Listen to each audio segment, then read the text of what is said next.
Sir perspective, historical పర్స్పెక్టివ్కి వెళ్దాం. Right. అంటే కొంత మీ ఆడియన్స్కి గుర్తుండొచ్చు, కొంత బ్యాక్ కూడా వెళ్తాను నేను. Yes yes please. I go little back. History class lecture పిక్తాడు అనుకోకుండా నా మాట దయచేసి వినండి. 2007లో 2006-7లో ఐఫోన్ లాంచ్ అయింది కదా. అవును. ఓకే, ఐఫోన్ లాంచ్ అయినప్పుడు కొత్త ప్లాట్ఫామ్ క్రియేట్ అయింది which is called mobile devices, smart phones.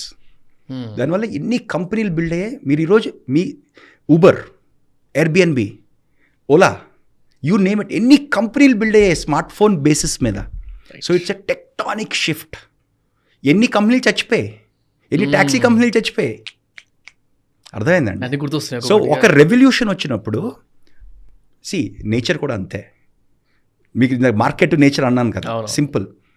Great extinction events వచ్చినప్పుడు కొన్ని స్పీషీస్ చచ్చిపోతాయి, కానీ it creates a platform for many other species to evolve and flourish.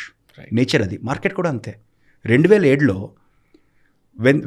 When smart phones happened, tectonic shift, కొత్త startups. అసలు ఎవరైనా smart phone developer, అసలు smart phones లేకపోతే YouTube ఛానల్సే లేవండి.